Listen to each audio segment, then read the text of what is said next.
안녕하세요. 전 박경신입니다. 이미 사실 시각예술창작산실 사업 이렇게 지원하시고 선정되신 분들은 뭐 계약이라든지 저작권이라든지 실제 실무에서 많이 다뤄보시고 계약서도 많이 이제 써보셨을 텐데요. 중요한 내용들 중심으로 해서 저희가 뭐 시간이 이렇게 길지 않다 보니까 앞으로 또 뭐 비단 이 시각예술 창작산실뿐만 아니라 다양한 사업들 하실 때 염두에 두시면 좋을 내용들 위주로 설명을 좀 같이 저희가 살펴보는 시간을 갖도록 하겠습니다.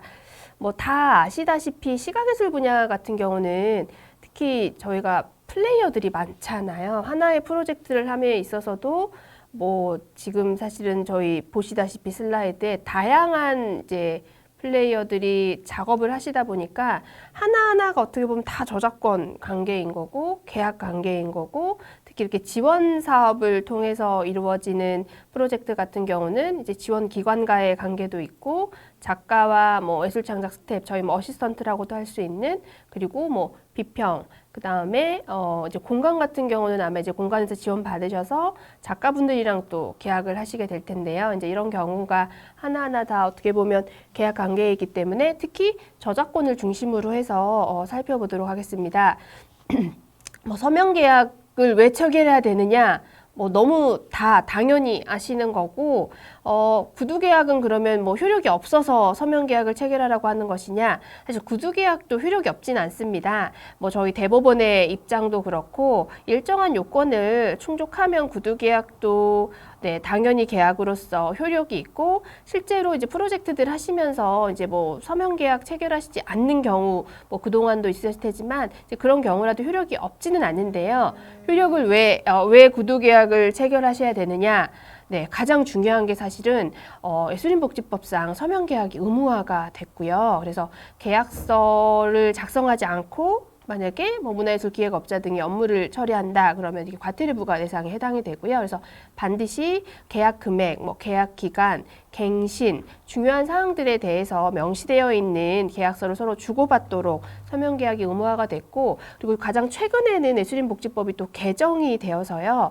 기존의 서명 계약 의무뿐만 아니라 실제로 서명 계약을 작성하고 있는지 이에 대한 조사권, 그리고 이를 통한 이제 만약에 서명 계약을 체결하지 않았다 그러면 이제 시정명령권까지 발동할 수 있도록 법이 개정이 되었고요. 또 하나 또 반드시 문화예술기획업자들 같은 경우는 서명 계약서를 3년 동안 보존해야 되는 이런 법적 의무가 규정이 됐기 때문에 뭐 기존의 구두 계약 또 계약으로서 효력이 없지는 않지만 반드시 서명 계약을 체결해야 된다라고 보시면 될 것 같고요. 그러면 이제 뭐 많이 질문하시는 게 계약을 한번 체결하면 다 무조건 효력이 있는 것인가? 기본적으로 저희가 왜 예전에 보면 함부로 사인하지 마라, 서명하지 마라라고 하시는 이유들이 계약을 한번 체결하면 내가 사인을 하는 순간 제가 이제 계약에 구속이 되기 때문에 이제 그만큼 계약서 쓰실 때 유의하셔야 되는데요. 다만 모든 계약이 그러면 유효한 것이냐? 반드시 그런 건 아니고요. 저희가 보면 뭐 강행법규, 임의법규라고 해서 이제 법들을 조금 나눠 놓는데요. 저희 이제 저작권 수업 아마 많이 들으셨던 선생님들은 아시겠지만 저작권법 같은 경우 보면 특약이 없는 한 뭐뭐한다 뭐 이런 내용들의 규정이 있습니다. 그래서 별도로 계약을 맺지 않으면 뭐 저작권법의 규정에 따른다, 이런 것들이 임의법규라고 할 수 있습니다. 그래서 당사자들끼리 충분히 계약을 했다? 그러면 그 계약의 내용대로 갈 수 있는 게 이제 임의법규라고 보시면 되고요. 강행법규가 중요한 게요. 아무리 당사자들끼리 계약을 이러이런 내용으로 체결했다고 하더라도 이게 강행법규에 위반한다. 그러면 계약 자체가 무효가 되는 수가 있습니다. 가령 법에서 정해놓은 뭐 이자율의 한도를 넘는 이자율이라든지 이제 이런 법들이 대부분 강행법규에 해당하고 저희 뭐 형법상 규정들이 이제 강행법규에 해당한다라고 볼 수 있을 것 같습니다. 특히 저희 이제 민법에서 보면요. 계약을 체결했다고 하더라도요. 그래서 내가 뭔가 권리를 취득했다고 하더라도 권리의 행사처럼 보이지만 이거는 권리의 남용에 해당한다. 그러면 권리를 주장하지 못하게 규정이 되어 있고요. 그리고 저희 보면 뭐 선량한 풍속이나 사회 질서에 위반하는 내용들도 이제 무효라고 규정을 하고 있는데요. 저희 대표적인 경우가 특히 뭐 노예계약이라든지 예전에 문화예술, 대중문화 분야 같은 경우는 특히 뭐 노예계약이라고 일명 일컬어졌던 지나치게 이제 불공정한 계약들 같은 경우는 기본적으로 무효가 될 수 있기 때문에 아무리 계약서 서면 계약을 체결해서 내가 서명까지 했다고 하더라도 모든 계약이 유효한 건 아니고요. 특히 예술인복지법에서 불공정 행위를 금지하고 있거든요. 이거는 이제 나중에 아마 이윤희 부장님께서 조금 더 자세히 설명하실 텐데 예술인복지법상 이러이런 행위는 불공정 행위이다. 이런 행위를 만약에 한다. 그러면 이제 뭐 이런 행위 중단이라든지 그다음에 해당 계약 조항의 삭제라든지 변경 이런 이제 시정 조치 명령을 내리게 되는데요. 만약 이런 명령을 위반했다. 그러면 마찬가지로 저희 아까 서명 계약을 체결하지 않은 거에 대한 제재와 마찬가지로 과태료가 부과가 되고 있습니다. 그래서 결국은 문화예술 용역 관련 계약을 체결할 때 뭐 공간이 작가와 뭐 기획자가 작가와 계약을 체결할 때 이 불공정 행위에 해당하지 않는지 계약 내용이 이런 부분들은 반드시 검토가 필요하다라고 보실 수 있을 것 같고요. 문화예술 분야에서 이제 그동안 오나 이런 불공정 계약 간행이라든지 아니면 이제 뭐 서명 계약 체결하지 않고 구두상 프로젝트가 진행이 되거나 뭐 이런 이제 문제점들이 제기가 많이 돼서 이제 표준계약서가 도입이 됐다라고 보시면 될 것 같고요. 표준계약서는 뭐 익히 다 아시겠지만 저희 이제 표준이라는 단어에서도 저희가 뭐 예상할 수 있듯이 어떻게 보면 견본, 일종의 견본 계약서라고 보시면 될 것 같아요. 특히 이게 뭐 문화예술 분야, 뭐 다른 분야도 마찬가지지만 협상력의 불균형이 이제 문제가 되는 것들, 그럴 경우에 최소한의 뭔가 협상력을 담보해 준다라든지, 특히 이제 예술인의 권리 보호라든지 이제 권익 보호 측면에서 중요한 내용들을 뭐 규정들을 마련해서 만들어진 게 표준계약서라고 보면 될 것 같고요. 그리고 이제 표준계약서 같은 경우는 뭐 반드시 표준계약서를 써야 된다. 법적 의무 사항은 아닙니다. 서명계약을 체결해야 되는 게 법적 의무인 거고 표준계약서의 사용이 법적 의무는 아니지만 다만 예술인복지법에서 보면 표준계약서를 사용했다? 그렇다면 서면계약, 예술인복지법에서 규정하고 있는 서면계약을 체결하도록 한 의무를 이행한 것으로 보고 있고요. 그리고 뭐 국가나 지방자치단체 그리고 다양한 공공기관의 재정 지원에 있어서 표준계약서를 이제 사용하면 우대를 받을 수 있도록 해주고 있습니다. 뭐 저희 예술위원회라든지 다양한 공공기관에서 지원 사업을 할 때 이제 서면계약을 이제 반드시 뭐 표준계약서를 통해서 체결하라라고 할 수 있는 부분들도 이제 여기서 저희가 생각해 볼 수 있을 것 같고요. 시각예술 분야 같은 경우는 총 사실 11종의 표준계약서들이 마련이 되어 있는데요. 저희가 뭐 지금 해당된 사업에 있어서 뭐 11종의 계약서가 다 사용이 되는 것은 아니지만 기본적으로 뭐 판매 위탁 계약서라든지 뭐 전속 계약서라든지 이제 다양한 계약서들이 있다라고 보면 되고 특히 작가와 미술관 등의 전시 계약서 같은 경우는 이 사업에 있어서 이제 활용을 하실 수가 있는 게 지금 공간이라든지 미술관들 선정되신 분들께서는 이제 작가와 또 계약을 체결하셔야 되는 거잖아요. 그러면 이제 이 표준 계약서를 활용하시면 될 것 같습니다. 뭐 다른 이제 나머지 10종의 계약서들은 다양한 이제 선생님들 작업하시거나 하실 때 활용하시면 될 것 같고요. 표준 계약서는 방금 저희 살펴봤지만 사실 어떻게 보면 좀 정형화된 계약서이다 보니까 사실 그대로 사용할 수는 없는 거죠. 지금 방금 저희가 말씀드린 작가와 미술관 등의 전시 계약서 같은 경우도 물론 이 표준 계약서 양식을 사용할 수는 있지만 사실 이 계약서에 있는 문구를 모든 작가와 미술관 등의 계약에 있어서 그대로 사용할 수는 없고요. 이게 이제 뭐 매체 어떤 작업을 하느냐, 그 다음에 뭐 몇 명이서 작업을 하느냐, 어떤 방식으로 작업을 하느냐에 따라서 충분히 계약의 내용이 수정, 변경, 삭제, 추가돼서 사용할 수 있다는 거 유의하시면 될 것 같고요. 그리고 이 표준계약서 말고 지금 예술위원회에서 한국문화예술위원회에서 아마 같이 안내해드리는 이제 다양한 계약서 양식들을 이제 해당 프로젝트에 맞춰서 수정해서 사용하시면 될 것 같습니다. 어떤 계약서를 쓰시던, 그러니까 지금 방금 저희 같이 살펴본 잠깐 이야기 나눠본 뭐 표준계약서를 쓰시던, 그 다음에 예술위원회에서 별도로 안내해드리는 계약서 양식을 쓰시던 결국은 이제 해당 계약서에 꼭 필요한 내용들이 들어가 있느냐를 먼저 살펴보셔야 되는데요. 예술인복지법에서는 반드시 이러이런 내용들이 포함된 계약을 서면으로 체결하라고 하고 있습니다. 일단 계약 금액이 들어가야겠죠. 이 계약 금액은 뒤에서 다시 설명드리겠지만 예술인 고용보험이 이제 도입이 되면서 특히 더 신경을 쓰셔야 되는 부분입니다. 계약 금액이 모두 다 예술인 고용보험의 적용 대상은 아니기 때문에 반드시 항목을 정확하게 나누셔야 되고요. 그 다음에 계약 기간도 마찬가지입니다. 기존에 저희 뭐 계약서 양식들을 보면 가령 이제 전시 계약 같은 경우는 전시 기간만 설정되어 있는 계약 같은 경우가 있는데요. 전시 기간과 계약 기간은 구분을 하셔야 되는 거거든요.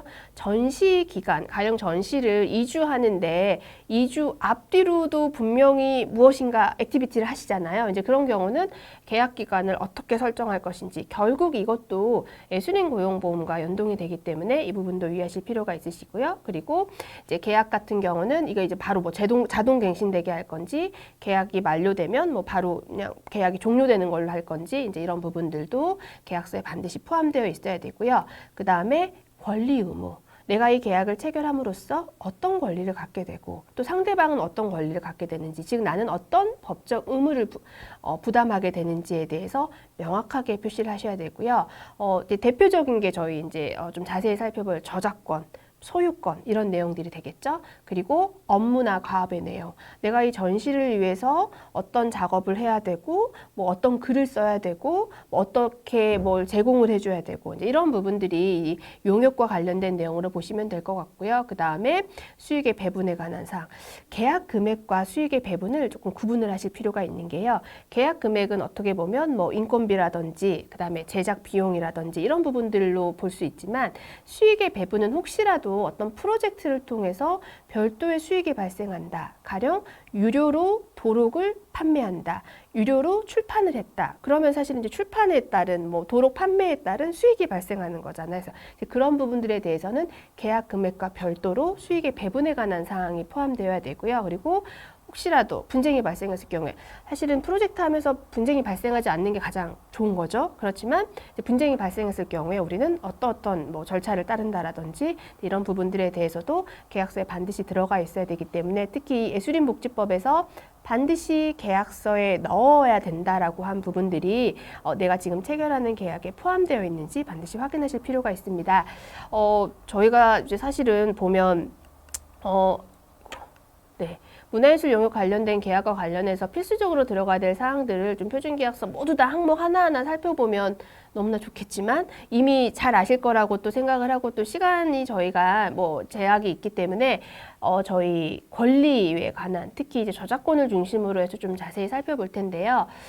다른 분야랑 다르게 시각예술 분야 같은 경우는 사실 소유권이 굉장히 중요합니다. 사실 뭐 음악이라든지 문학 같은 경우는 뭐 원고에 대한 그 소유권, 그 다음에 뭐 음반에 대한 소유권이 사실 크게 의미는 없거든요. 그런데 시각예술 같은 경우는 유형의 뭐 물론 이제 뭐 반드시 뭐 개념미술 같은 경우는 뭔가 시각적으로 완성된 결과물보다는 뭔가 아이디어라든지 프로젝트 과정이 중요하지만 저희 뭐 공공미술이라든지 이렇게 시각적으로 뭔가 특정한 유형물을 만드는 경우는 새롭게 만들어진 이 미술 작품에 대해서 누구에게 소유권이 있는지도 사실은 이제 계약서에 넣어 놓으셔야 되기 때문에 저희 이제 표준계약서에서는 이제 소유권의 귀속에 대한 조항들을 이렇게 포함을 하고 있습니다. 그래서 이건 뭐 작가가 갖게 되는 건지 미술관이 갖게 되는 건지 공간이 갖게 되는 건지 이제 이런 부분들 소유권에 대해서도 반드시 계약서에 포함이 되어야 되고요.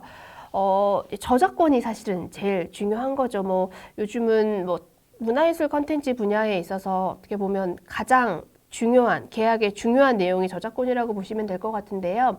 저작권은 뭐 워낙 많이 들어서 사실 굉장히 익숙한 것 같은데 또 실제로 계약서를 내가 어떻게 써야 되지? 라고 또 하면 막상 이게 뭔가 공동으로 작업할 경우에는 어떻게 저작권을 갖지? 그 다음에 이렇게 뭔가 뭐 지원을 받아서 만들어진 작품에 대해서는 저작권을 어떻게 갖지? 그래서 한번 저희가 좀 리마인드 해보도록 하겠습니다. 아시다시피 저작권은 저작자가 갖는 거죠. 저작자는 만든 사람이에요. 저작권법상. 창작을 의뢰한 사람은 저작자가 아닌 거죠. 그래서 원칙적으로 지원 사업에 선정이 된 뭐 미술관이라든지 공간이 있다고 하더라도 실제로 작가에게 뭐 작업을 의뢰했다. 그러면 창작을 한 작가가 저작자인 거고 창작을 의뢰한 공간, 기관은 저작자가 아닌 거고, 다만 이제 애적으로 저희 업무상 저작물이라는 게 있습니다.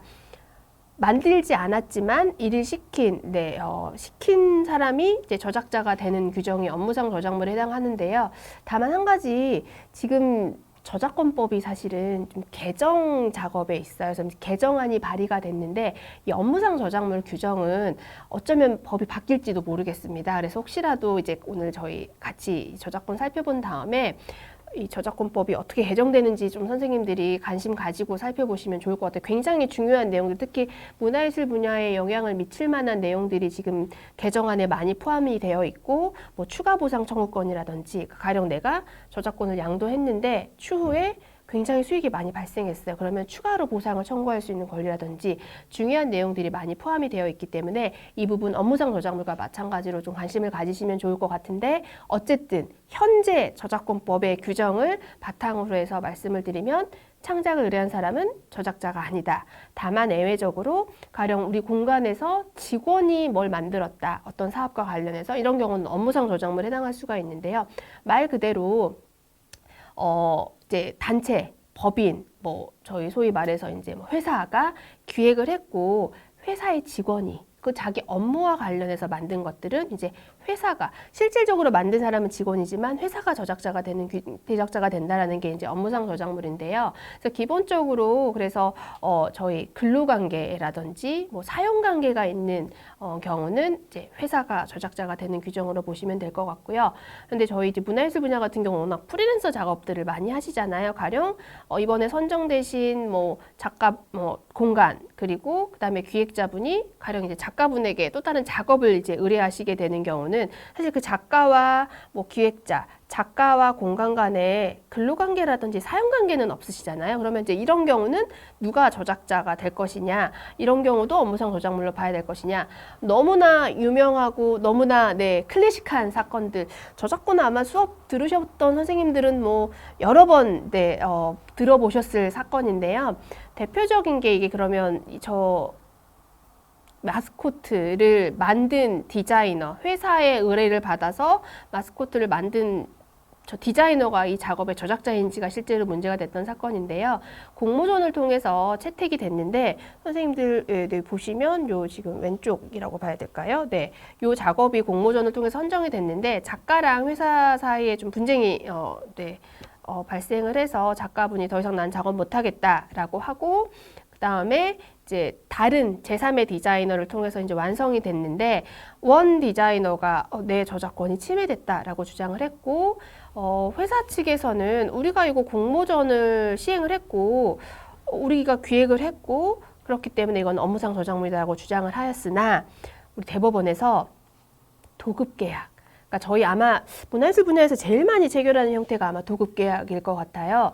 언제까지 완성된 결과물을 제공하고 그러면 소정의 사례비를 지급하는. 그러니까 사실 뭔가 이게 관리가 뭐 근로관계라든지 그다음에 뭐 사용관계라든지 뭐 감독 관계라든지 이제 이런 관계는 없는 걸로 보시면 되는데요. 그래서 우리 대법원에서도 이런 도급 계약을 통해서 만들어진 결과물에까지 업무상 저작물을 확대해서 적용할 수 없다라고 확실하게 이거는 법원에서 해석을 했기 때문에, 그래서 보면 다양한 작업들, 특히 뭔가 이게 디자인 개발이라든지 작업들 새로 신작을 만드실 경우에 계약서에 보면 뭐 이 계약을 통해서 만들어진 최종 결과물에 대한 저작권은 땡땡땡에 기속한다라든지, 특히 이렇게 뭔가 상업적으로 활용이 많이 되는 작업들이 이제 그런 식으로 계약을 많이 체결하는데요. 이제 저작권은 원칙적으로 만든 프리랜서 작가에게 있고, 그 다음에 이 회사는 이제 저작권을 미리 양도나 받아놓는 방법이라고 보시면 될 것 같습니다. 그래서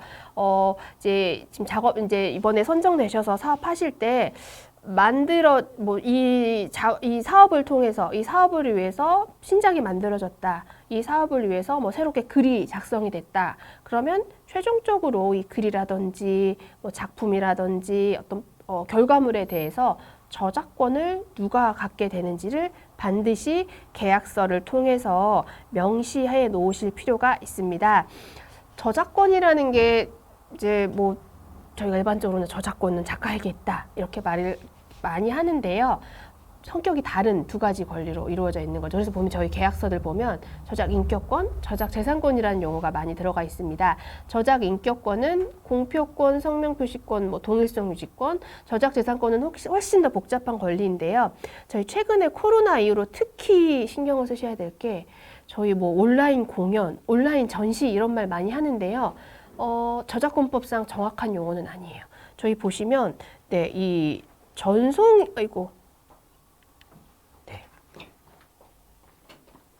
전송이라는 단어를 보셔야 될 것 같습니다. 네.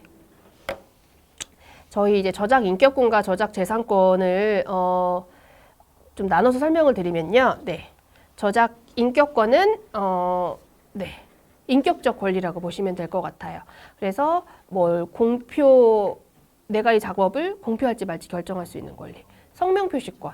저희 크레딧이라고 하는 이제 뭐 작가 이름 누구고 기획자 이름 누구고 그다음에 뭐 글 같은 경우도 마찬가지잖아요. 그래서 이름을 표시할 수 있는 권리. 그다음에 동일성 유지권 권리. 동일성 유지권이라는 거는 내용이라든지 형식이라든지 제목을 함부로 바꾸면 안 되는 이런 저작 인격권이 있기 때문에 혹시라도 지금 사업과 관련해서 만들어진 결과물에 대해서 뭔가 이게 내용이라든지 형식이라든지 이런 부분들이 추후에 좀 변경될 가능성이 있다라고 하면 이 부분은 반드시 작가분과 저작자분과 미리 합의가 필요한 부분이고요.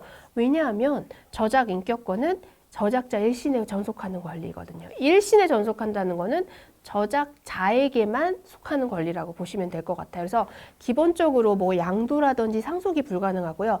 특히 혹시라도 이번 사업을 위해서 어떤 미디어 작업을 하실 수도 있고 다양한 이제 결과물들이 만들어질 수 있는데 혹시라도 사망한 예전에 미디어 작업을 하시는 경우에 사망한 작곡가의 곡을 좀 변형해서 쓰고 싶다. 이런 경우는 유족들의 동의가 필요합니다. 왜냐하면 기본적으로 저작 인격권은 저작자에게만 속하는 권리는 맞는데요. 사망한 후라고 하더라도 우리 저작권법에서는 사망한 저작자의 권리를 보호를 해주고 있거든요. 그래서 내용을 함부로 바꾸거나 이름 표시를 누락하거나 하면 이거는 유족이 소송을 제기할 수 있는데요. 유족의 범위가 굉장히 넓어요. 조부모, 부모, 배우자, 형제자매, 자녀, 손자, 손녀까지. 그래서 혹시라도 작업에 기존의 타인의 이미 작고한 저작자의 저작물을 이용하고 싶으시다라고 하면 이 부분에 있어서도 저작 인격권이 보호돼야 된다는 걸 기억을 하시면 좋을 것 같고요. 그래서 저희 보면 표준계약서, 전시계약서, 표준계약서에도 이렇게 저작 인격권 같은 경우는 규정이 별도로 되어 있습니다. 그래서 저희 여기 지금 1항에 보시면 뭔가 성명, 작품명 이런 것들 표시하라는 건 방금 저희가 살펴본 성명 표시권을 확인해 놓은 규정으로 보시면 될 것 같고요. 그리고 함부로 동일성을 해야 하는 행위를 해서는 안 된다. 이 부분은 동일성 유지권과 관련된 내용으로 보시면 될 것 같아요. 그리고 전시 기간 중에 철거를 하면 안 된다라든지 이제 이런 부분들이 전체적으로 저작 인격권과 좀 관련된 내용으로 보시면 될 것 같고요. 저희 이제 기획자분 이제 선정이 되셨는데 보통은 이 작가분들은 작업물을 만드시니까 작업물에 대해서 이제 저작권을 주장하기가 좀 훨씬 더 용이하신데 그러면 기획자 같은 경우는 내가 기획한 전체 기획도 저작물로 보호받을 수 있느냐 실제로 문제가 된 사건이 있었는데요. 보시면 두 개가 굉장히 유사하잖아요. 네, 둘 다 밀가루를 이용한 체험전입니다. 네, 그래서 이게 이제 먼저 선발 업체가 이제 후발 업체를 상대로 저 업체가 우리 기획안, 내 기획안 그대로 베껴 썼다. 저작권 침해다라고 주장을 했고 실제 그러면 기획안도 저작권으로 보호받을 수 있는지가 문제가 된 사건인데요. 이 사건 같은 경우에 우리 법원에서 이 기획안도 저작물로 보호받을 수 있다라고 했습니다. 그러니까 밀가루가 통상적으로 저희가 해먹는 식재료잖아요. 그런데 이 기획안 같은 경우는 체험전의 주요 소재로 삼고 있고 그리고 보면 이제 독특한 표현으로 각각의 뭔가 이게 4개의 테마방들이 기술되어 있고 기존에 사실은 이런 유사한 창작물이 존재하지 않았다라고 해서 이 기획안도 저작물로서 보호받을 수 있다라고 했는데 물론 사실 모든 기획안이 다 저작물로 보호받는 건 아니겠죠. 창작성이 있으면 저작물로 보호받을 수 있고 그래서 저희 이제 예술위원회에서 이제 여러 선생님들께 안내해드릴 이제 기획자와 작가 간의 계약서에도 보면요, 이제 기획자의 어떻게 보면 이제 기획과 관련해서 좀 저작 인격권 측면에서 보호를 해주는 계약서 조항이 들어갔다라고 보시면 될 것 같아요. 그래서 기획자와 작가 모두 상대방의 저작 인격권을 존중해야 되는 거고. 그리고 기획자 같은 경우에 물론 이제 뭐 작가의 성명 표시 이런 부분들도 있고, 그리고 기획자 같은 경우 뭐 이제 별도로 막 뭐 관련 홍보물이라든지 홍보 자료에도 어떻게 표시할 건지 이제 이런 부분들이 포함되어 있다라고 보시면 될 것 같고요. 그리고 동일성을 해하는 행위를 하여서는 안 된다라든지 이런 계약조 조항들이 내용이 포함되어 있다라고 보시면 될 것 같고요. 그리고 이제 저희 아마 요 기획자와 작가 간의 계약서 이제 나눠 배포해 드리는 예술위원회에서 보면 기획자의 만약에 뭐 동의 없이 동일한 내용으로 뭐 작가라든지 제3자가 이 기획을 똑같이 사용할 수 없다라든지 이런 내용들도 포함되어 있는데, 이제 전반적으로 이게 이제 기획자의 저작 인격권을 좀 보호해주는 측면으로 보시면 될 것 같고요. 그다음에 저작 재산권은 저희 상업적으로 뭔가 연관이 있는 계약 권리로 보시면 될 것 같습니다. 그래서 기본적으로 양도자 상속이 가능하고요. 저희가 뭐 4, 5, 70년간 보호받는다라는 게 대표적으로 이제 저작 재산권으로 보시면 되는데요. 저작 재산권은 사실 세부적으로 권리가 굉장히 많은 거죠. 복제라든지 뭐 인쇄라든지 사진 촬영뿐만 아니라 녹음이라든지 녹화라든지 뭐 그럴 일은 없으시겠지만 가령 이런 뭐 실시간 강의를 녹음을 하신다. 그러면 그건 복제권 침해에 해당하고요. 그 다음에 공연 전시권이 있는데요. 서두에 잠깐 말씀드린 것처럼 최근에 이제 코로나 이후로 저희가 이제 대면 공연이라든지 전시가 제약이 있다 보니까 온라인 공연, 온라인 전시라는 표현을 많이 쓰고, 이번에 사실 이제 저희 지원 관련해서도 이제 온라인상 전시도 지원 대상이 되는데요. 온라인 전시는 근데 어떻게 보면 저작권법상 정확한 개념은 아니에요. 전시라는 거는 어떻게 보면 우리 대법원의 해석에 따르면 유형물을 일반인이 자유로이 관람할 수 있거나 자유로이 관람할 수 있도록 진열하거나 게시할 수 있는 권리이기 때문에 저희가 약간 오프라인 공간을 상정한다라고 보시면 돼요. 그러면 뭐 저희 디지털 미술관이라든지 사이버 미술관이라든지 뭐 이런 거는 온라인 전시, 사이버 전시라고 하는데 뭐라고 하나요? 그거는 전송에 해당해요. 그러니까 전송이라는 게 저희가 원하는 시간, 원하는 장소에서 클릭해서 볼 수 있는 것들이 이제 대표적인 전송인 거죠. 저희 뭐 이메일로 파일을 주고받거나 아니면 관련된 웹사이트에 뭐 이미지를 올리거나 영상을 올려놓는 게 이제 대부분 전송에 해당하고, 근데 사실은 이제 최근에 뭔가 이렇게 실시간으로 그 시간 아니면 볼 수 없게 하는 것들은 저희 이제 유권 해석상은 방송으로 보고는 있는데, 이 부분도 아마 저작권법이 조금 개정될 소지가 있어서 이 부분도 조금 관심을 가지시면 될 것 같은데, 어찌됐건 혹시라도 지원 사업을 통해서 이제 해야 되는 과업 중에 일반적으로 저희가 말하는 온라인 전시, 그러니까 온라인상에서 이미지를 보여주고 뭔가 영상을 보여주고 이런 내용들이 포함되어 있다면 이 부분에 있어서 가령 기획자라든지 공간을 운영하시는 분들은 작가로부터, 그러니까 저작자로부터 전송에 대한 허락을 받아 놓으셔야 되는 거죠. 가령 기존에 이미 뭐 전시권 허락 받아 놓은 이미지 쓰면 되는 거 아닌가요? 그거는 전시권에 대한 허락만 받아 놓으셨던 거다. 그러면 이건 온라인상 별도로 이미지를 만약에 게시한다. 이 부분은 다시 전송에 대한 허락을 받으셔야 되는 거죠. 그래서 기존에 저희 뭐 공연 같은 경우도 마찬가지예요. 기존에 우리 뭐 기관에서 무대에 올렸던 것들 영상 그때 허락받고 영상 촬영했으니까 이번에 그냥 온라인으로 공연해도 되는 거 아닌가요? 온라인 공연도 마찬가지로 온라인 전시라는 개념이 성립 안 하는 것처럼 전송에 해당하는 거거든요. 그래서 작년에 이제 기존에 뭔가 레파토리를 가지고 계셨던 기관들에서 온라인상 뭐 유튜브라든지 아니면 이제 홈페이지를 통해서 전시 영상들을 게시하실 때 일일이 사실은 전송에 대한 허락을 받아 놓으셨다는 거죠. 그래서 이번 지금 사업을 지원을 받으셔서 사업을 하시는 경우에도 이게 지금 어디까지 저작물을 이용할 건지 전송이 만약에 반드시 포함됐다? 그럼 이 부분에 대해서 허락을 반드시 받아 놓으실 필요가 있습니다. 그리고 뭐 배포되어 2차 저작물 작성권이 있는데요. 2차적 저작물 작성권은 특히 혹시라도 기존에 있는 작업을 뭔가 조금 변형해야 되거나 기존에 있는 작업을 뭔가 영상 제작을 해야 되거나 이 부분은 이제 2차적 저작물 작성과 관련되어 있기 때문에 이 부분에 대해서도 미리 이제 특히 저작자와 어디까지 동의를 받아 놓으셔야 되는지를 반드시 확인해 놓으실 필요가 있습니다. 그래서 저희 표준계약서에 있는 이제 전시 표준계약서의 일종인 전시계약 같은 경우도 보면 기본적으로 저작재산권은 작가에게 있고 뭐 전시기관이라든지 이 전시기관 같은 경우는 뭐 다른 용어 뭐 미술관이라든지 공간이라든지 만약에 어디까지, 그러니까 이용을 해야 된다라고 하면 이제 이 부분에 대해서 기본적으로 허락을 이제 받도록 하는 내용들로 포함되어 있습니다. 그래서 뭐 상품화와 관련해서도 반드시 서면 합의를 하도록 규정이 되어 있고요.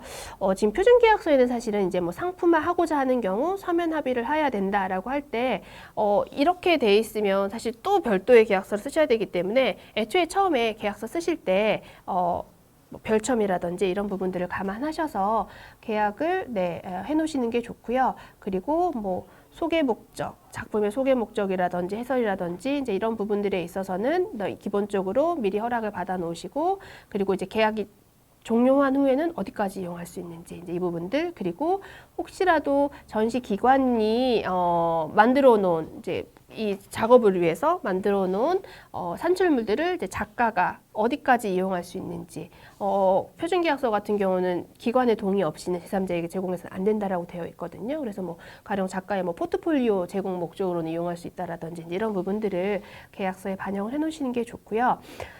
공동 저작물, 사실 시각예술 분야 같은 경우는 이제 저희 뭐 콜라보레이션, 뭐 컬렉티브 뭐 이렇게 많이 활동을 하셔서 공동 저작물이다. 특히 이번에 선정된 사업이 공동 저작자들 여러 명이 함께 참여하는 작업이다라고 하시면 특히 더 계약에 신경을 쓰셔야 되는데요. 공동 저작물이라는 게 두 사람 이상이 만든 건데요. 단순히 뭐 아이디어만 제공했다고 공동 저작자가 되는 건 아니고요. 실제 표현, 창작성 있는 표현 형식에 기여를 한 경우에 공동 저작물에 해당이 되는데요. 여러 명이서 작업했다고 다 공동 저작물이 되는 건 아니고요. 각자 이바지한 부분을 분리해서 이용할 수 없는 경우. 그래서 뭐 저희 대중가요 같은 경우는 곡, 가사가 따로따로 분리가 가능하잖아요.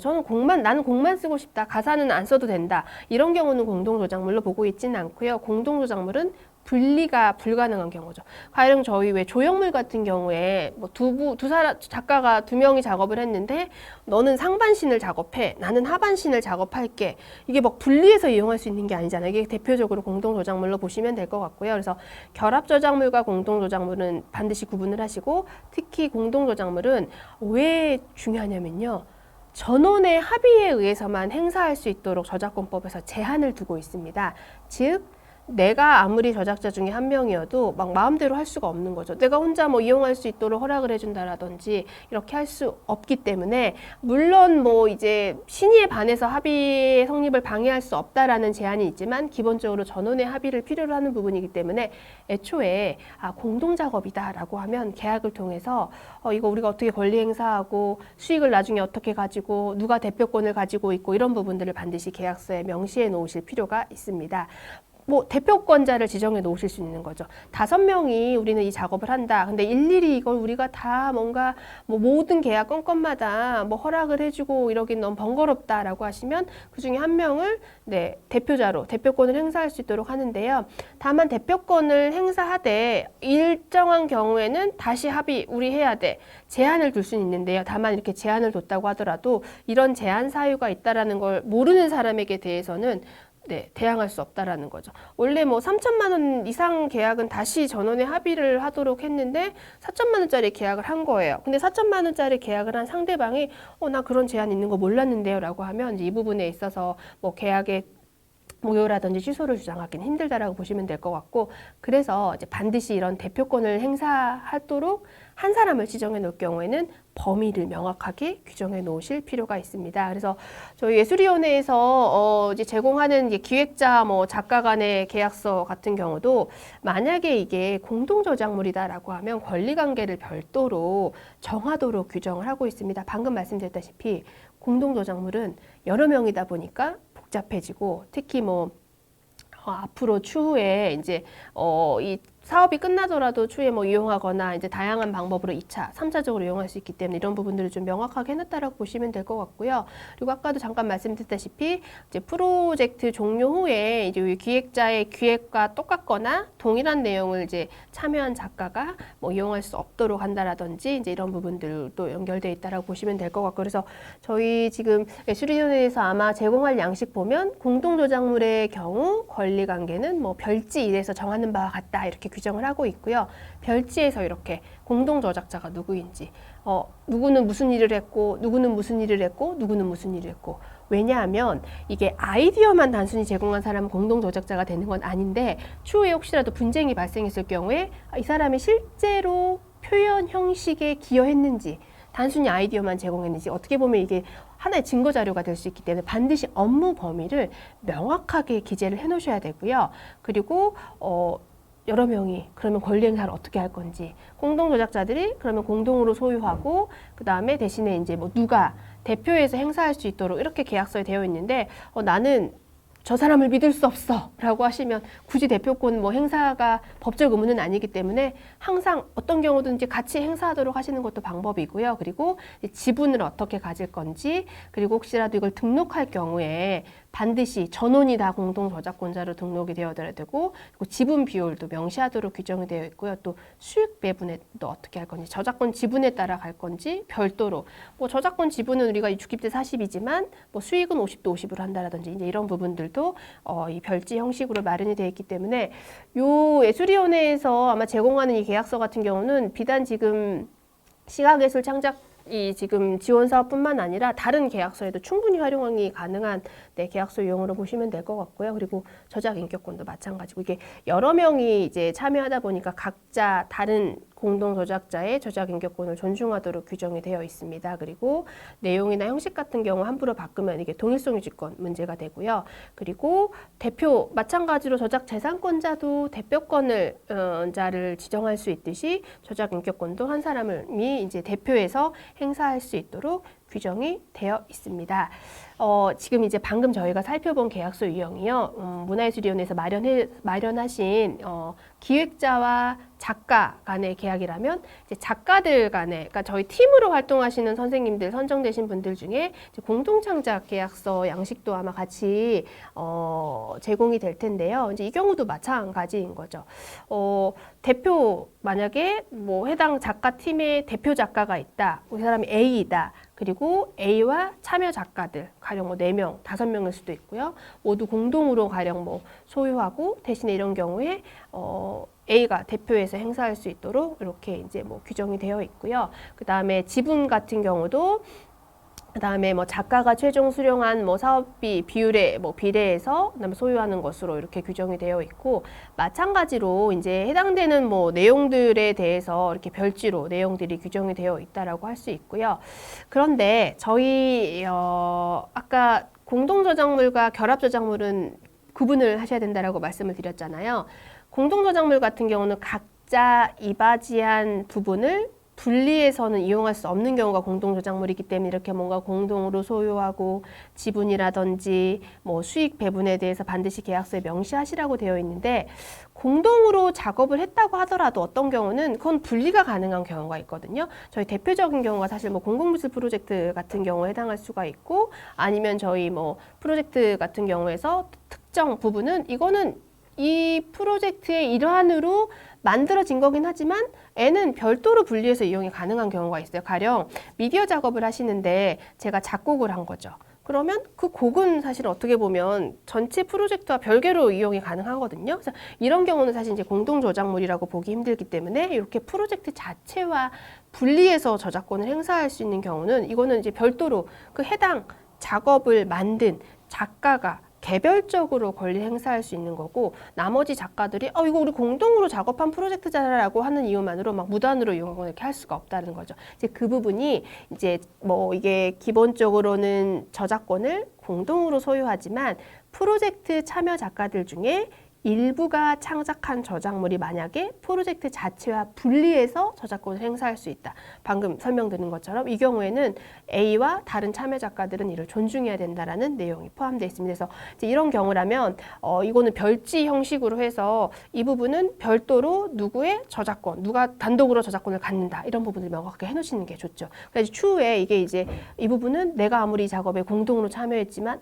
저 작가 허락을 받아야 되는구나 라고 계약을 통해서 명확하게 할 수 있기 때문에 그렇다라고 보시면 될 것 같고요. 다른 부분들에 대해서는 이제 다른 공동 창작과 마찬가지 저희 방금 살펴봤던 내용들이 들어간다라고 보시면 될 것 같습니다. 그리고 공동 창작이다 보니까 아까 저희 공동 저작물 같은 경우는 아무리 내가 저작자 중에 한 명이어도 내가 가진 지분을 다른 공동 저작자들 동의 없이 막 양도하거나 어떤 기관이라든지 출판사에 양도하거나 이럴 수가 없거든요. 그래서 이런 내용들이 계약서에 반영이 됐다라고 보시면 돼요. 그래서 뭐 A라는 건 여기서 이제 작가 팀을 대표하는 대표 작가로 보시면 될 것 같고요. 그래서 A와 참여 작가는 저작권 지분을 양도하거나 뭐 질권을 설정하기 위해서는 상대방의 서면 동의를 받아야 한다. 질권이라는 거는 저희 뭐 가장 쉽게 말하면 저희 왜 제가 땅을 가지고 있는데 돈이 급한 거죠. 그러면 제 땅을 담보로 맡기고 은행에서 대출받는 거잖아요. 근데 땅 같은 경우는 이제 부동산이기 때문에 저희가 이제 담보라는 말을 쓰는데 저희 저작권 같은 경우는 사실 어떻게 보면 눈에 보이진 않거든요. 이제 이런 것들은 이제 기본적으로 질권이라는 단어로 쓴다라는 표현을 쓴다라고 이해하시면 될 것 같고요. 그리고 혹시라도 뭐 계약 공동저작물과 관련해서 한 명이 사망했다. 그러면 요 사망한 사람의 지분이 어떻게 될 건지, 뭐 상속될 건지, 아니면 뭐 상속되지 않고 다른 방법을 할 건지, 이런 부분들도 계약서에 명시하실 필요가 있습니다. 사실 뭐 저런 구체적인 저런 것까지 발생하지 않을 것 같은 내용까지 계약서에 넣지, 사실 계약이라는 건요, 선생님들 꼭 발생할 것만 넣는 건 아닙니다. 그리고 법은 어떻게 보면 계약 같은 경우도 발생하지 않을 최악의 가능성을 항상 염두에 두고 넣는 거기 때문에 이제 이 프로젝트에 있어서 혹시라도 표준계약서라든지 예술위원회에서 제공하는 계약서에 포함되어 있지 않은데 우리 프로젝트의 특성상 이거는 꼭 들어가야 된다. 그럼 반드시 계약서에 넣으실 필요가 있는 거죠. 왜냐하면 저희가 워낙 미술, 시각예술 분야 같은 경우도 이 작품, 뭐 작업 방식이라든지 매체가 워낙 다양하다 보니까 표준계약서라든지 기존의 계약서들이 커버할 수 없는 부분들이 많기 때문에 반드시 그런 부분들은 작업하시는 분들이 제일 잘 알기 때문에 반드시 계약서에 넣어놓으셔야 되고요. 그 다음에 작가들 간에도 당연히 상대방의 저작인격권을 존중하도록 이렇게 규정을 하고 있습니다. 다만 저작재산권과 마찬가지 저작인격권도 이거는 저 작가의 단독으로 뭔가 저작권을 행사할 수 있다, 분리가 가능하다, 이런 경우에 대해서는 반드시 아무리 공동으로 지금 선정이 돼서 작업을 하는 경우라고 하더라도 다른 작가들 존중해줘야 된다는 내용이 포함되어 있다고 보시면 될 것 같습니다. 기본적으로 내가 만든 게 아니면 저작권은 허락을 받고 이용하셔야 되는 거죠. 특히 이번에 이제 선정이 되셔서 새로운 프로젝트를 하시는 거잖아요. 그러면 타인의 혹시 저작물을 이용하셔야 되는 경우에는 양도나 이용 허락을 받고 이용하시는 게 가장 안전합니다. 왜냐하면요, 저희 표준계약서에도 그렇지만 다른 이제 뭐 일반적인 대부분의 계약서에서 이 결과물에 어떠한 법적인 하자도 없음을 보증을 받고 있거든요. 지금 살펴보시는 저희 표준계약서의 한 유형인 전시계약서 같은 경우도 보시면 작가는 작품 활동 및 작품이 제3자의 지식재산권 및 기타 권리를 침해하지 않음을 확인, 보증한다. 이 계약 조항이 들어가면요, 이 계약 조항이 들어가 있는 계약서에 제가 서명을 하면요, 혹시라도 작품에 문제가 생겼다. 그러면 이제 교부 받으신 지원금 같은 경우 문제가 생기는 거죠. 다시 반환을 하셔야 되거나 법적으로 이제 문제가 생긴다라고 보시면 될 것 같고, 그리고 그 전에 이거는 계약 위반이 될 수가 있거든요. 내가 이렇게 확인하고 보증했는데 계약을 위반했다. 그러면 이제 계약 위반에 따른 손해배상이라든지 이런 문제가 발생할 수 있기 때문에 기본적으로 내가 만드는 작업에 타인의 저작물이 들어갔을 때에는 양도를 받든지 이용 허락을 받든지 이미 뭔가 뭐 공유 저작물이라든지 법적으로 문제가 없는 저작물들을 활용을 하셔야 되고요. 마찬가지 방금 말씀드린 것처럼 모든 문화예술 컨텐츠 같은 경우 관련된 계약서에는 이런 식으로 기획자와 작가는 뭐 프로젝트의 실행에 있어서 제3자의 지식재산권, 초상권, 기타 권리를 침해하지 않았음을 확인하는 조항이 있기 때문에 저희가 이제 보통 이제 계약서 보실 때 이게 세밀하게 안 보실 수도 있는데 이게 하나하나의 침해해서는 아니 된다. 법적 의무거든요. 계약적 의무거든요. 그래서 명확하게 하실 필요가 있습니다. 그리고 저희 저작 인접권도 신경을 쓰셔야 되는 거죠. 방금 말씀드렸다시피 장르 간 융합도 많아지고 특히 시각 분야라고 하더라도 공연, 퍼포먼스랑 결합된 형태가 워낙 많고 그 다음에 작업에 음악을 사용하신다라든지 기존의 안무를 사용하신다라든지 이런 경우가 많기 때문에 혹시라도 이미 누군가가 저작권을 가지고 있는 뭔가 음반을 쓰시거나 아니면 누가 저작 인접권을 가지고 있는 음반을 쓰시거나 이제 이런 경우에 이 저작 인접권을 유의하셔야 되는데요. 저작권은 저작자가 갖는 권리인데요. 저작 인접권은 저작자 말고 실현자, 음반 제작자, 방송 사업자가 갖는 권리로 보시면 될 것 같아요. 실현자 같은 경우 저희 대표적으로 가수라든지 연기 그리고 퍼포먼스 아트 같은 경우는 이제 퍼포머 분들이 있는데 이런 경우에 제가 기획자인데 제가 이번에 이제 지원해서 선정된 작업에 퍼포먼스가 들어가는 거죠. 그러면 저는 가령 안무를 담당하는 안무가와 저작권 계약을 체결해야 되는 거고요. 그리고 실제 퍼포먼스를 하는 실현자와는 또 저작 인접권과 관련된 계약을 미리 해서 당신의 안무, 그 다음에 당신의 퍼포먼스를 이러이런 방법으로 사용하겠다. 어디까지 사용하겠다. 추후 이 영상을 웹사이트를 통해서 언제부터 언제까지 게시하겠다. 이런 부분들에 대해서 이제 실현자의 허락도 미리 받아 놓으실 필요가 있습니다. 그래서 특히 이제 전체적으로 기획을 하시는 이제 기획자분들이 이제 이런 저작 인접권. 근데 작가분들도 보시면 저희 외에 작가분이 또 다른 실현자랑 같이 협업하시는 경우도 있으시잖아요. 이제 이런 경우에 어디까지 이 실현을 쓸 수 있는 건지에 대해서도 허락을 받아 놓으실 필요가 있습니다. 그리고 저작권법에서 실현을 지휘, 연출, 감독하는 사람을 다 실현자의 범위로 보고 있기 때문에 이런 부분들에 대해서도 명확하게 계약서를 통해서 이용 허락을 받아 놓으셔야 되고요. 왜냐하면 저작 인접권자들도 이렇게 권리를 갖기 때문이죠. 가령 제가 퍼포머예요. 그러면 제가 이제 퍼포먼스를 했으면 저는 저의 실현에 대해서 복제할 수 있는 권리, 배포할 수 있는 권리, 공연할 수 있는 권리, 방송할 수 있는 권리, 전송권. 그러니까 제 퍼포먼스를 누가 녹화를 해서 웹사이트에 무단으로 올리는 거예요. 그러면 그거는 복제권 침해, 전송권 침해에 해당하고요. 보상금 청구권 같은 경우는 저작권에는 없는 개념인데요. 실현이 녹음된 음반을 만약에 방송하거나 그 다음에 공연할 경우에는 실현자와 음반 제작자에게 보상금을 지급해야 되는 보상금을 지급을 해야 되는 내용으로 보시면 될 것 같습니다. 이거는 이제 관련된 단체에서 보상금을 징수를 해서 하고 있기 때문에 이제 이런 부분들도 유의하실 필요가 있으시고요. 이거 어떨 것 같으세요? 최근에 VR 컨텐츠를 활용하신 시각예술 프로젝트들이 많아지시더라고요. 저작권법에서 방금 말씀드린 것처럼 누군가의 저작물이라든지 저작 인접물을 이용할 때는 반드시 동의를 받도록 하고 있거든요. 이 양도를 받든 이용 허락을 받든. 근데 이제 예외적으로 제일 작가분들이라든지 기획자분들이 많이 질문하시는 게 내가 내 미디어 작업에 한 30초 정도 방송 영상을 써도 되는지 물어보세요. 16마디도 많이 물어보시더라고요. 16마디 어디서 나온 건지 모르겠어요. 근데 제일 질문 많이 하시는 게 노래 16마디까지는 가능하다고 하시던데요. 그리고 방송 영상도 일부는 가능하다고, 그거 사실은 정량적인 기준은 없어요. 물론 저작권법에서 일정한 경우에는 이렇게 저작권법이 아름다운 목적을 갖고 있기 때문에 권리도 보호하지만 공정한 이용을 도모해서 문화 향상 발전에 이바지함을 목적으로 하기 때문에 허락 안 받고 이용해도 되는 경우를 규정을 하고 있는데요. 그래서 아마 16마디, 그 다음에 1분 30초 막 이런 내용이 나온 것 같은데 결론부터 말씀드리면 정량적인 기준은 없습니다. 물론 공표된 저작물을 정당한 범위 안에서 공정한 관행에 합치되게 인용할 수 있다는 규정은 있는데요. 이거 보시면 막 이용하라는 건 아니거든요. 정당한 범위. 공정한 관행이 그러면 무엇일까요? 어느 정도 분량에 사용하면 될까요? 제가 이번에 이제 선정이 돼서 우리 기관의 홍보 자료에 이용하는 건 가능할까요? 많이 물어보시는데 방금 말씀드렸다시피 정량적인 기준은 없고요. 이런 기준은 있습니다. 도움이 되실지는 잘 모르겠어요. 보시면 뭐가 복잡하죠. 일단 주종 관계가 있어야 돼요. 뭐냐면 제가 만드는 게 주가 돼야 되는 거고 다른 사람의 저작물이 제가 만드는 거에 있어서 아주 일부, 그러니까 종속적인 관계가 있어야 되는 거죠. 그래서 아마 뭐 30초, 1분 이런 말이 나온 것 같은데 이게 주종 관계가 사실은 정량적인 기준이 있을 수가 없는 거잖아요.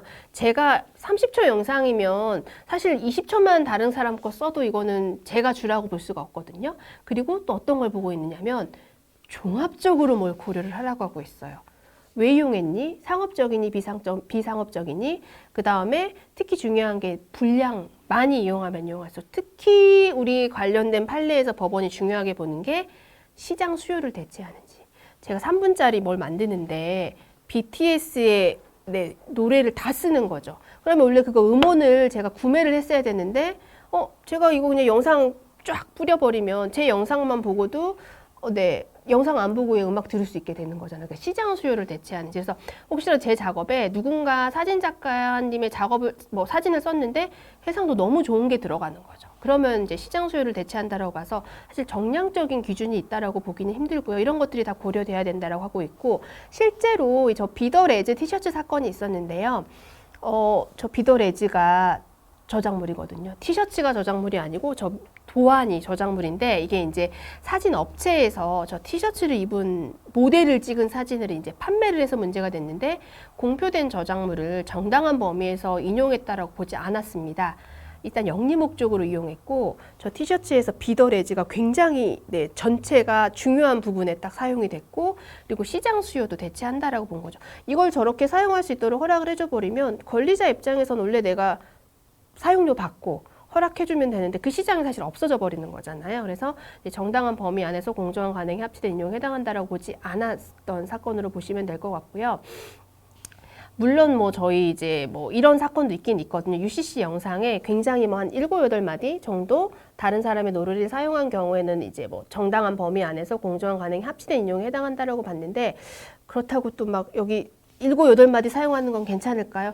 이거는 이제 이 사건 같은 경우에 다양한 요소들이 반영이 된 거거든요. 이게 이제 5살짜리 여자아이가 부르면서 발음도 정확하지 않았고 시장 수요도 대체되지 않았고 다른 부분들이 다 감안이 됐기 때문에 저희 요즘 보면 이렇게 시 읽어주고 이런 부분들이 있는데 시 같은 경우도 굉장히 짧잖아요. 그래서 단순히 그걸 이제 기준 몇 초, 몇 분 분량으로 판단할 수는 없을 것 같고요. 저작권법이 사실은 이제 작년에 개정이 되면서 굉장히 중요한 조항이 하나 들어온 게 뭐가 있냐면요. 사진 촬영, 녹음, 녹화를 하는 과정에서 부수적으로 다른 사람의 저작물이 이용되는 경우를 허용을 해주고 있습니다. 이게 이제 VR, AR 컨텐츠들이 많아지면서 이런 경우까지 허락을 받게 하면 VR, AR 컨텐츠 산업이 좀 성장하는데 방해가 된다라고 해서 들어온 조항인데요.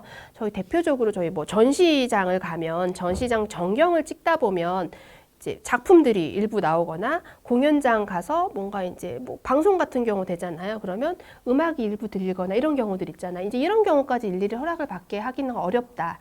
가령 VR 컨텐츠를 만들면서 기존의 건물들 어떤 특정 거리가 그대로 사용되는 경우 이런 경우는 허락 안 받고 복제, 배포, 공연, 전시, 공중 송신할 수 있도록 규정이 되어 있는데요. 요거는 부수적으로 이용하는 경우에만 허용을 해주는 거기 때문에 특정 전시관을 만약에 VR 컨텐츠로 활용을 하셔서 나는 요거를 이번 프로젝트로 하겠다라고 하시는 경우에 부수적 대상이 아니라 그 작품이 주된 대상이 돼버리면 이거는 별도의 허락을 받아야 되는 거죠. 그래서 이런 부분들 유념하실 필요가 있으시고요. 공정이용 조항도 있긴 있어요. 허락 안 받더라도 이용의 목적이라든지 성격, 그 다음에 다양한 요소들을 고려했을 때 공정한 이용에 해당한다라고 하면 자유롭게 이용할 수 있는데 보시면 저것도 굉장히 여러 가지 요소들을 감안을 하라고 하고 있거든요. 그래서 물론 이제 이런 사건들 같은 경우는 비평글에 다른 사람의 사진을 이용한 경우 시장 수요를 대체하지 않았다.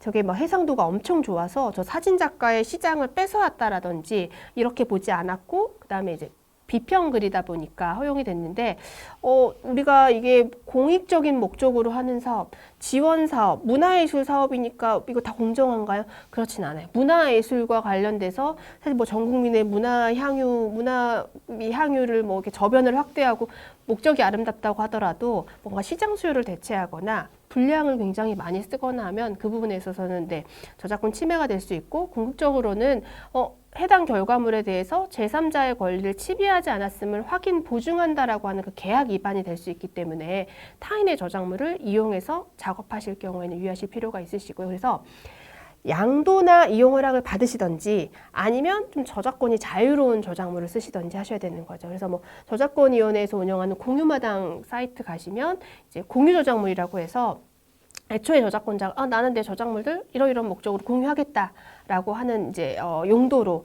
이제 만들어진 저작물들이 여기 이제 게시가 되어 있는데, 공유마당에 있는 저작물이라고 하더라도 보면 이용 조건이 있거든요.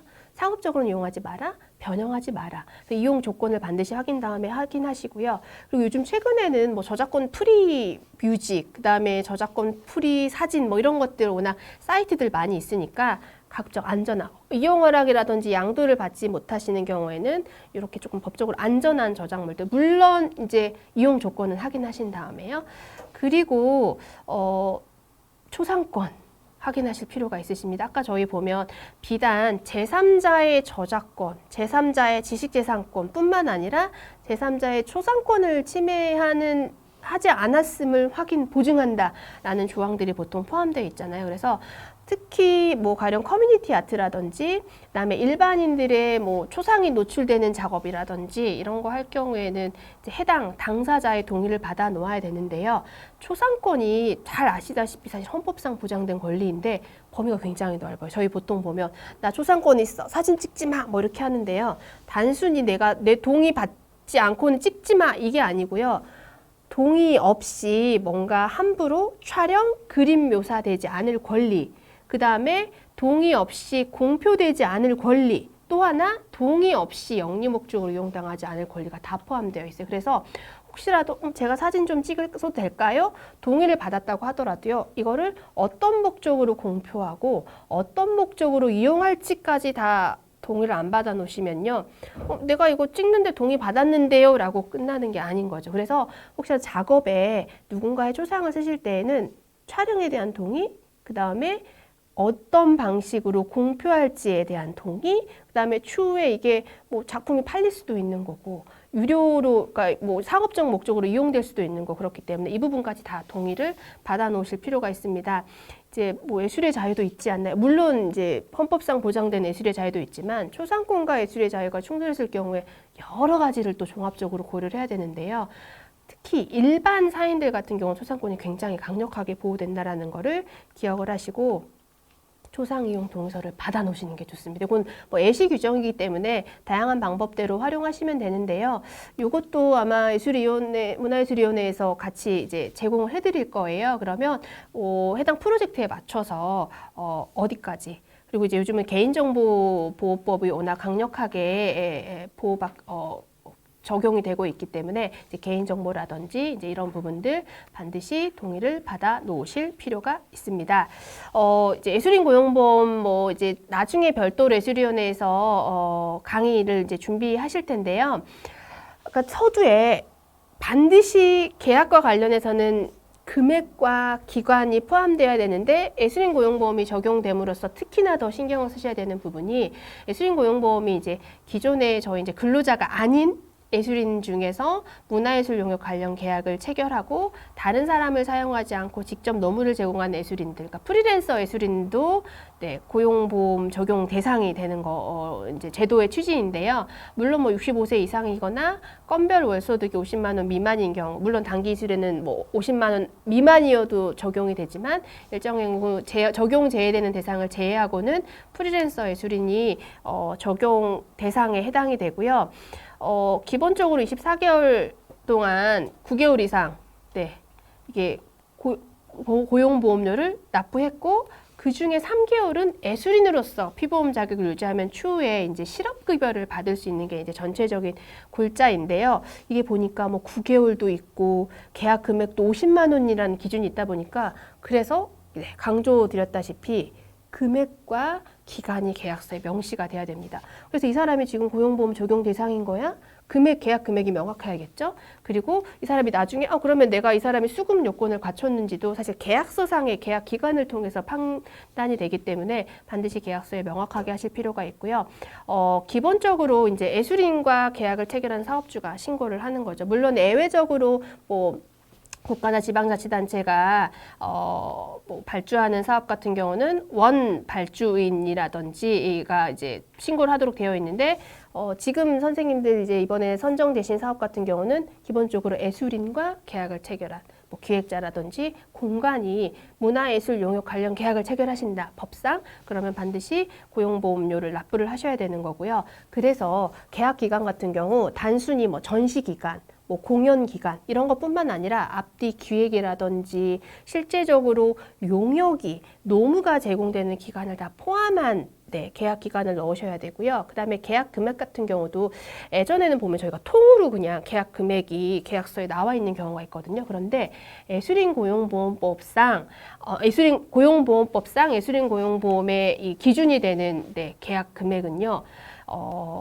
재료비라든지 이런 것들은 제외됩니다. 노무 제공, 순수하게 노무 제공에 대한 물론 소모성 재료비는 포함이 되는데요. 기본적으로 저희 뭐 가령 큰 조형물 같은 경우 스틸, 뭐 재료비 같은 경우 이런 것들은 고용보험 적용 대상이 아니기 때문에 반드시 고용보험 적용 대상인 금액들을 항목을 구분하셔야 되는데요. 이거와 관련해서 문화예술 용역 운영 지침서, 그러니까 가이드라인이 마련이 되어 있고요. 이 안에 간이 계약 양식이 함께 포함되어 있거든요. 그래서 이번에 사업하실 때 이 간이 계약 양식도 참고하셔서 뭐 기획자분이라든지 공간 운영하시는 분들은 작가분들, 또 작가도 마찬가지로 어시스턴트랑 만약에 계약을 체결한다라고 할 경우에 반드시 참고하실 필요가 있으십니다. 그래서 이제 기존의 뭐 표준계약서에 이렇게 뭐 아티스트 피, 그 다음에 뭐 제작비 등 이렇게 나눠져 있는 항목들 참고하셔도 되고요. 그 다음에 예술위원회에서 별도로 제공해드리는 기획자와 작가 간의 이제 이런 뭐 제작비 등 보시면 제작비, 인건비, 창작비 이렇게 용도를 나눠놨거든요. 그래서 요 계약서 참고하셔서 계약을 하실 필요가 있으십니다.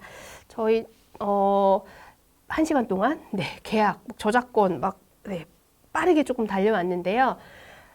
표준계약서, 그 다음에 예술위원회에서 이제 제공하는 계약서, 그 다음에 방금 이제 간이계약, 뭐 근로복지공단에서 제공하는 간이계약 양식, 이제 물론 다 활용을 하셔야 될 텐데요. 결국은 합의 내용은 명확하게, 그 다음에 권리, 뭐 저작권이라든지 소유권, 그 다음에 의무 이런 것들을 분명히 하시고, 그 다음에 기본적인 형식. 예술인복지법상 반드시 이런 내용들 포함하라고 했던 것들 있잖아요. 그래서 기본적 형식 등을 반드시 갖추셔서 계약서를 쓰셔야지 추후에 분쟁이 발생하지 않고 혼자 하는 작업들이 아닌 경우가 많으시잖아요. 특히 그렇기 때문에 이제 이런 부분들 유념하셔서 좋은 작업들 하시고 건승하시기를 바라겠습니다. 혹시 질문은 추후에 이거 아마 예술위원회에서 따로 받으셔서 취합해 주실 텐데요. 그러면 추후에 제가 AS를 해드리도록 하겠습니다. 감사합니다. 뒤에 이제 이어서 진행하도록 하겠습니다. 감사합니다.